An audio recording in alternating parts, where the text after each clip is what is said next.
What's up guys, and welcome back to another video, and today we're going to be going over future bounce and how to make a drop from start to finish.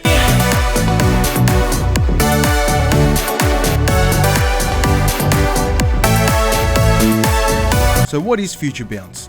It's a subgenre of EDM which emerged in the 2010s, has been made increasingly popular by artists like Brooks, Mesto and Mike Williams. Before we get right into it, make sure you guys smash that subscribe button, give the video a like, and let me know what sort of content you want to see next. Now without further ado, let's get started. First, we set the track to 128 BPM.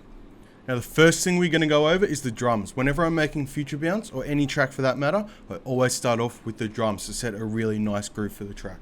The kick I've got here is actually made up of 3 layers. We've got a Jonas Aiden kick, a high-end click, and another high-end click with a little bit more of the mid-range in it. And these 2 short clicks are just to make the kick punch through the mix a bit better. Next up, we start getting some claps, hi-hats and percussion down. The claps, we layer 3 different claps together. This is what they sound like. And all together. Then we've got some percussion hits, a faded in hi-hat, a crash right at the start of the drop, and some rides. And the second part of the drop, we add in some extra hi-hats and a few other percussion hits just to make a bit of swing. This is what the drums sound like all together.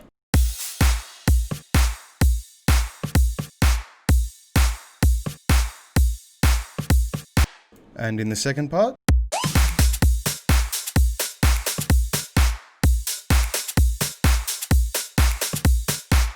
next I add in some snares, some dubstep noises, and a few little fills just to make the end of each section a little bit more interesting. In the start of the second section, I just added in a little break just to make it a little bit more interesting as well.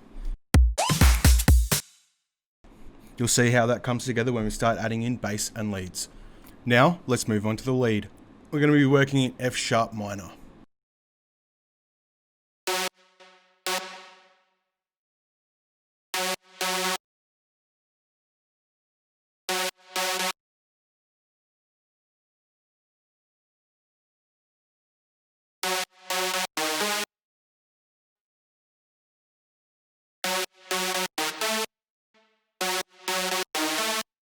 A few moments later.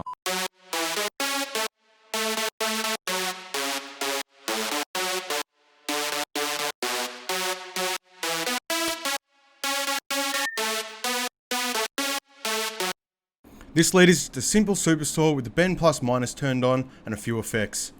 As you can see here, we've just got some volume automation which is controlling the reverb. Now we start layering.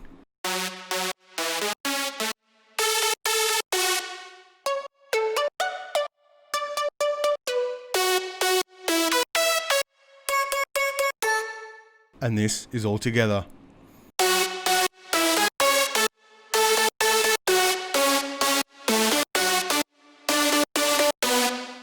I processed all these leads together in the same bus with an EQ cutting all the lows, an overdrive doing distortion, an OTT, a reverb, a saturator just on the a bit warmer preset just set at about 18%, and then a compressor doing about 4 dB of gain reduction.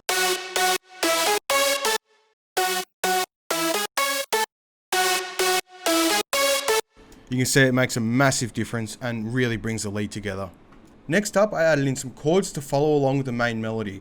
These chords aren't playing a major part, but they're there just to support the main lead, and they make a big difference. Got a piano with an EQ, an OTT, and a compressor just sidechaining. And then some volume automation just covering the reverb. And then I've got this Spire preset. Again, with just some EQ cutting the lows, some OTT, and a sidechain. And together they sound like this. So you can see with the chords turned off, this is what our drop sounds like. And with the chords turned on, they really help fill up that space.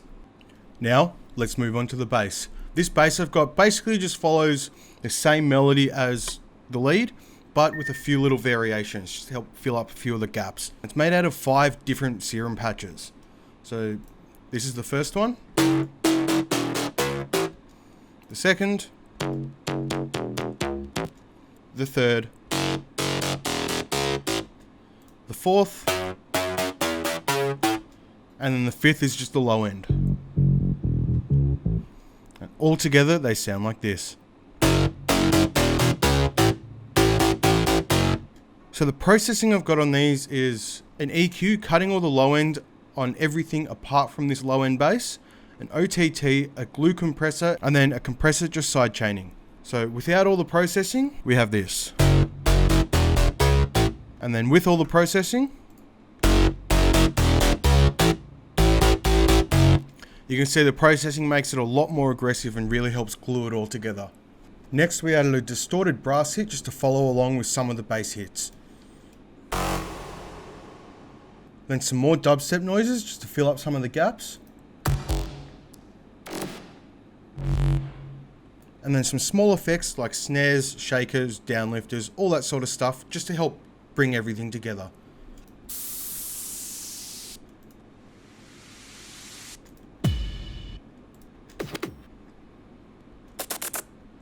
Last of all, I just added in a white noise on top of the leads just to add a little bit more high frequencies to them.